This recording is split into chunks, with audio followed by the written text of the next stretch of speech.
Good morning, friends. Standard 9th and Standard 10th combined grammar, relative pronoun, સંબંધક સર્વનામ.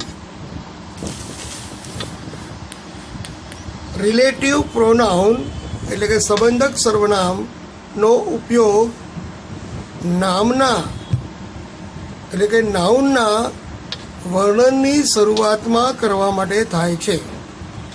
Two start a description of a noun. Who જે છે તે refers to the people, લોકો માટે કે જે એ વ્યક્તિનો ઉલ્લેખ કરે છે. Whose refers to the people or things, લોકો અને બીજી વસ્તુ સાથે કે જેનું એવો અર્થ દર્શાવે છે. વિચ રિફર્સ ટુ થિંગ્સ, જે નિર્જીવ વસ્તુ હોય એ પ્રાણી પક્ષી માટે વપરાય છે, તેનો અર્થ થાય છે કે જે. આ હુ અને વિચમાં બંને કર્તા વિભક્તિ છે, છતાં પણ મનુષ્ય માટે માત્ર હુ વપરાય છે, ત્યારે નાન્યતર જાતિ જેવી કે પ્રાણીઓ, પક્ષીઓ, નિર્જીવ વસ્તુ માટે વિચ વપરાય છે, જે કર્તાનો ઉલ્લેખ કરે છે. That A refers two people, things or places. સ્થળ, વસ્તુ અને લોકોના દર્શાવવા માટે ધેટ વપરાય છે.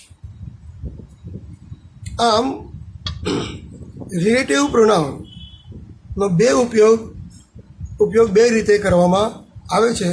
પહેલું છે તો નાઉન.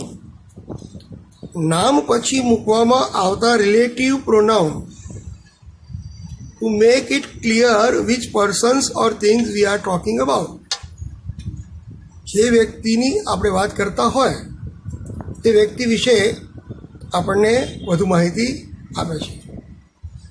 જેમ કે he is the boy who won the first prize. આ એ છોકરો છે કે જેણે પ્રથમ ઇનામ મેળવ્યું. That is the man whose car was stolen. આ એ વ્યક્તિ છે કે જેની કાર ચોરાયેલી છે. I bought the book whose author is Gujarati. મેં એવી એક પુસ્તક ખરીદી કે જેના લેખક ગુજરાતી છે. Is Mohanbhai the man that you spoke about. તમે જેમની વાત કરી રહ્યા છો, શું તે વ્યક્તિ મોહનભાઈ છે? Show me the bag that you found. તમને જે બેગ મળ્યું તે મને બતાવો. This is the house that was built by my grandfather. આ એ ઘર છે કે જે મારા દાદાએ બાંધ્યું હતું. Look at that vase. There's a rare Fuldani which was sold for 1,000 rupees. આ એ ફૂલદાની છે કે તે 1,000 રૂપિયામાં વેચાય. નાઉન. મિત્રો,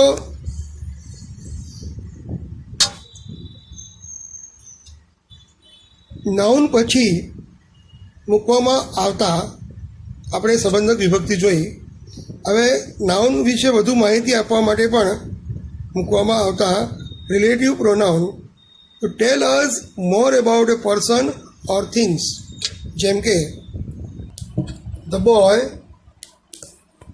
હુ won the first prize is my brother. યુવક જેણે પ્રથમ ઇનામ મેળવ્યું એ મારો ભાઈ છે.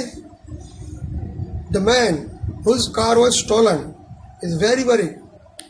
વ્યક્તિ કે જેનું કાર ચોરાઈ હતી તે ખૂબ જ ચિંતાતુર છે. The book whose author is Gujarati is a best seller. પુસ્તક કે જેના લેખક ગુજરાતી છે તે ખૂબ જ વેચાયું હતું. The man that you spoke about, તમે જે વ્યક્તિની વાત કરી રહ્યા છો, ઇઝ માય નેબર, તે મારા પડોશી છે. ધ બેગ, તમે જે બેગ મળી છે, that you found, it belongs to me, એ મારી છે. બેગ એટલે તમને જે બેગ મળી છે, દેટ યુ ફાઉન્ડ, તમને મળી છે, બિલોંગ્સ ટુ મી, એ મારી છે. The house that you sold, ઘર તમે જે વેચ્યું, વોઝ અ વેરી બ્યુટીફુલ, ખૂબ સુંદર હતું. The vase which was sold for 1000 rupees is a very valuable, ફૂલદાની 1000 રૂપિયામાં વેચાઈ એ ખૂબ જ મૂલ્યવાન છે. મિત્રો, હવે આપણે આપણી રીતે વાક્યને જોડીએ. તો યાદ રાખજો, પહેલાં આપણે જોઈન ધ સેન્ટેન્સ વિથ હુ. તો આપણે ખબર છે કે હુનો ઉપયોગ માત્ર ને માત્ર મનુષ્ય માટે થાય છે. Ram is the boy who won the race. જ્યારે હુ વાપરીએ ત્યારે કર્તા વિભક્તિ દૂર કરવી પડે. The girl is my sister who is singing.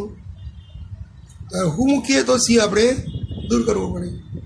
Meenal is my friend who is from Mumbai. Teacher is a new who taught us English. That is the man who is the mayor of our city. Vimala is an honest woman who works in my house. That is the man who was arrested by the police. Sanjay helps me, who is clever boy. Pooja is a girl who was praised by the teacher. Mr. Sharma is the man who is a professor. તો આ રીતે આપણે બધા વાક્યોને હુંથી જોડ્યા. જ્યારે હુંથી જોડીએ ત્યારે બીજા વાક્યમાં આવતો કર્તા વિભક્તિ દૂર કરવા પડે, કારણ કે એ કર્તા વિભક્તિનું કાર્ય હું કરે છે. હવે તમે જુઓ, join the sentence with whose. Whose વડે વાક્યને જોડો. તો Manoj is the boy whose bag was stolen. Manoj એક છોકરો છે કે જેની બેગ ચોરાઈ હતી. Rajni is crying. હવે તો તમે જો અહીંયા આપણને Rajni is crying whose purse,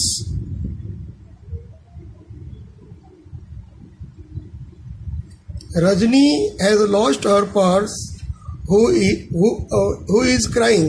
પણ આપણે અહીંયા હુઝનો ઉપયોગ કરવાનો છે. તો Rajni whose purse has stolen is crying. Rajni whose purse has stolen is crying. સમજાયું? ફરી એકવાર જુઓ. Rajni whose purse has stolen is crying. હવે એ જ રીતે જુઓ. That is the house, the owner is away. That is the house whose owner is away. અહીં તમે વાક્યમાં ધ ઓનર છે, તો ઓનર એ માલિક, એ બહાર ગયો છે, આ તેમનું ઘર છે. પણ હુઝ વાપરતા that is the house whose owner is away. આપણને બે વાક્યો આપ્યા હોય એને જોડવા માટે કઈ રીતે હુઝનો ઉપયોગ થાય જુઓ. Is Gita the girl whose father is in my class. Whose brother is in my class. Is Gita the girl whose brother is in my class. Nitin, whose father has come to meet the principal, is nervous. Nitin, whose father has come to meet the principal, is nervous.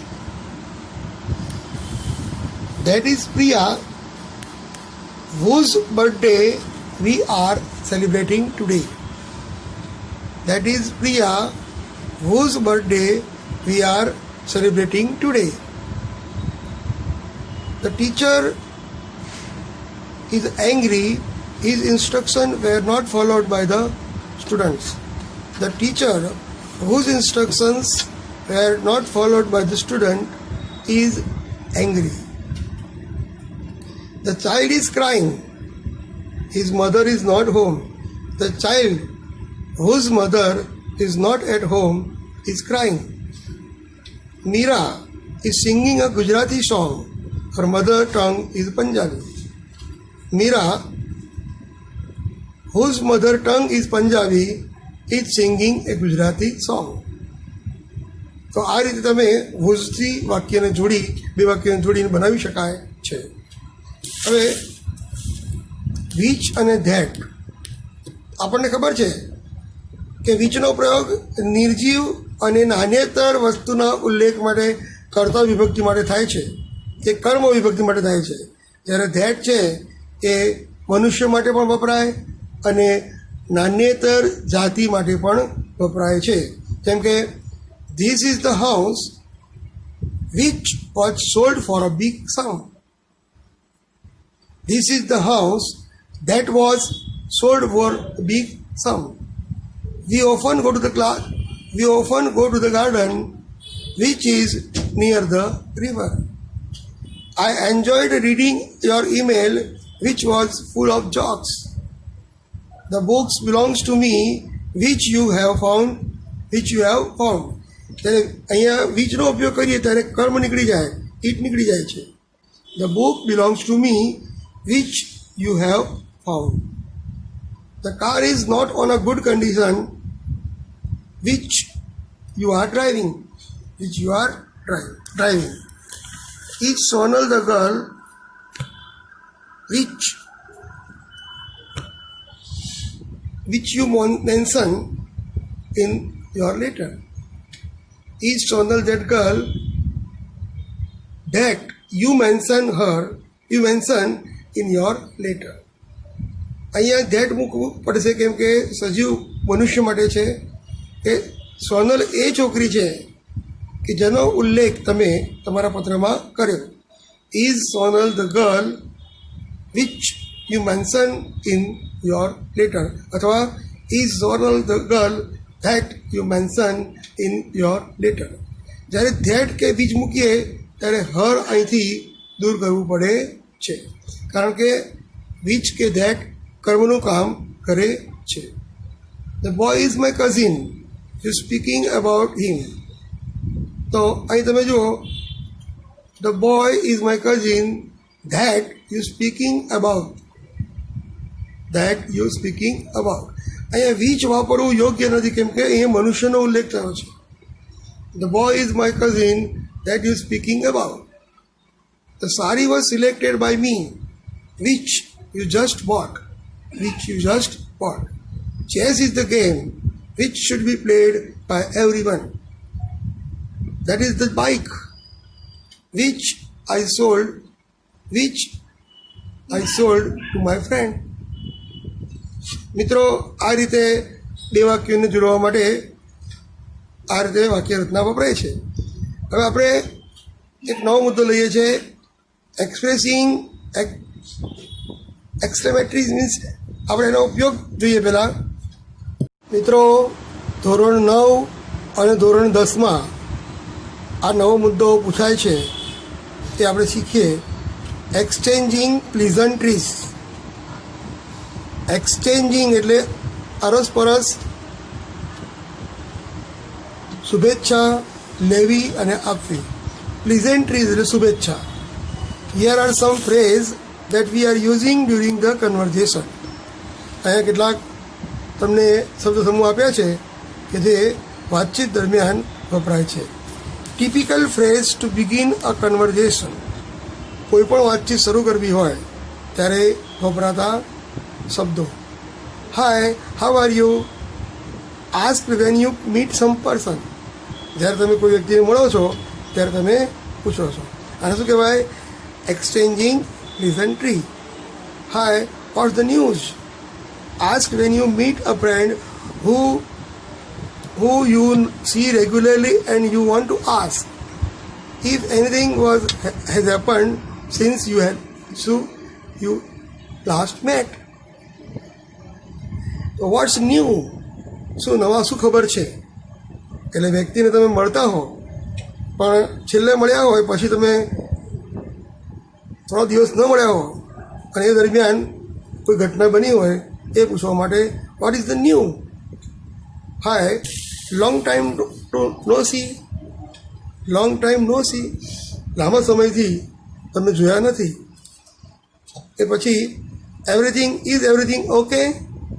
શું બધું બરાબર છે? જે દર્શાવે છે that is what you say to a person when you see that he or she is upset. કોઈ વ્યક્તિ ઉદાસ હોય ત્યારે તમે એને પૂછો છો is everything okay? I am so pleased to meet you. જ્યારે તમે કોઈ વ્યક્તિને મળીને ખુશ થયા હો અને તમને આનંદ આવ્યો હોય તો તમે કહી શકો કે I am so pleased to meet you. When you have been introduced to a new person and you want to tell them how nice it is meeting them. It's good to have you here. તમને અહીં જોઈને આનંદ થયો. Used when you want to make up the persons feel welcome at the party or event. It's good to have you here. તમે અહીં આવ્યા એ બદલ ખૂબ ખૂબ આભાર, અથવા તો ખૂબ સારી વાત છે કે તમે અહીંયા આવ્યા છો. I would like you to meet someone. I would like you to meet someone. તો આ ફ્રેઝનો ઉપયોગ ઇન્ટ્રોડ્યુસ કરવા માટે, કોઈની ઓળખ આપવા માટે, introduce a person to one or more people, એક કે વધારે લોકોને આપણે મળવું હોય ત્યારે તમે પરિચય કરાવવા માટે I would like you to meet someone. I would like you to meet someone. એ જ રીતે it's good to see you again. તમને ફરી મળવામાં મને આનંદ આવશે. Used when you recognise the person presence of the old friend when you meet him or her after while. Sorry to bother. આ પ્લીઝન્ટ્રીનો ઉપયોગ જ્યારે used to start conversation with stranger, asking for direction, etc. or when you need someone's help. Sorry to bother you. તમને તકલીફ આપવા બદલ હું દિલગીર અનુભવું છું. હવે કેટલાક ટિપિકલ રિસ્પોન્સ જોઈએ આપણે. Thanks for asking. તમે પ્રશ્ન પૂછીને એ બદલ તમારો આભાર. I am fine. How are you? તમે કેમ છો? A response and counter question to the greeting phrase how are you. How are યુનો જવાબ તરીકે અપાતું વાક્ય છે અને એને કાઉન્ટર ક્વેશ્ચન કહેવાય કે એક પ્રશ્ન પૂછ્યા બાદ બીજો વ્યક્તિ પ્રશ્ન પૂછે એને કાઉન્ટર ક્વેશ્ચન કહેવાય. Thanks, I have been keeping busy. As response to a standard greeting with little or no direct meaning. Thanks, I have been keeping busy. આ શબ્દ સમૂહ જ્યારે કોઈ સામાન્ય અભિવાદન કર્યું હોય અને એ માટે આપણે કહીએ છીએ thanks, I have been keeping busy. Sorry, vote did you સે? તમે મને દિલગીરી છે કે તમે શું કહ્યું? તમે જે બોલ્યા હોય કોઈ એ વ્યક્તિનો તમે અવાજ બરાબર સાંભળ્યો ન હોય તો ફરીથી સાંભળવા માટે તમે આવું બોલો છો. Sorry, vote did you say? Hi, how are you, it's good to see you. તો વ્યક્તિને મળીને આનંદ થાય, તમે કેમ છો, અને બહુ દિવસે તમને જોયા. Can you say it again please. જ્યારે બોલનારની વાત સાંભળનાર સાંભળી શકે નહીં, તો એ ફરીથી બોલવા માટે રિપીટ કરાવે. Can you say it again please. And how about you, તમે કેમ છો. That is good one. એ તો સારી વાત છે. Sure, no problem, okay, that would be great. એ ખૂબ જ સારું રહેશે. હવે typical phrase to say goodbye. વિદાય લેવી હોય એ વખતે બોલવામાં આવતા phrases. We will catch up later. ચલો હવે પછી આપણે મળીશું. I would better be going. તમારે જવું પડશે. C you letter. તમને પછી મળું. C you in the couple of minutes. 2 જ મિનિટમાં મળું તમને. Keep in touch. મળતા રહેજો. It was nice seeing you. Take care. તમને મળીને ખૂબ આનંદ થયો. તમારી કાળજી તમે રાખો. Typical phrase and response to various situation. જેમ કે ફ્રેઝ થેન્ક યુ, તો એનો રિસ્પોન્સ શું હોઈ શકે? You are welcome, or my pleasure, or my pleasure. Phrase હોય કોંગ્રેચ્યુલેશન્સ, બેસ્ટ ઓફ લક. તમારે બોલવું પડે thank you so much. I am so sorry. તમારે બોલવું પડે that's okay, not a problem. Would you like to have? Yes, thank you, no, thanks, thank you. Do you prefer coffee or cold drink? Oh, anything will do. કંઈ પણ ચાલશે. Are you okay? તો response શું હોય? Yes, I am fine, thank you, no, I am not okay. હા હોય તો હા, ના હોય તો ના. Would you please help me? શું તમે મને સહાય કરશો? Sure, why not. અથવા sorry but I am busy. May I use your car? Sure, why not. Sorry, I need it now. મારે અત્યારે બહાર જવું છે, હું તમને આપી શકતો નથી. Phrase may I come in? શું હું અંદર આવું? Yes please do. Let's go for a picnic. That's a great idea. No, I don't like the suggestion. તો મિત્રો, આ પ્રકારની વાક્યોની જે શૈલી છે તેને એક્સચેન્જિંગ પ્લીઝેન્ટ્રી કહે છે, અને તે આપણને પરીક્ષામાં પૂછાઈ શકે છે. મિત્રો, આજના જે મુદ્દાઓ છે એ 3 મુદ્દાઓ આપણે ભણ્યા. પહેલો મુદ્દો ભણ્યા મિત્રો, આજના આ ટૉપિકમાં તમને ગ્રામરની અંદર, બોર્ડની અંદર અને સ્કૂલની પરીક્ષામાં પૂછાય છે. હવે આને કઈ રીતે પરીક્ષામાં પૂછાય એની ચર્ચા આપણે નેક્સ્ટ લેક્ચરમાં કરીશું. C you again on the next lecture. Bye bye.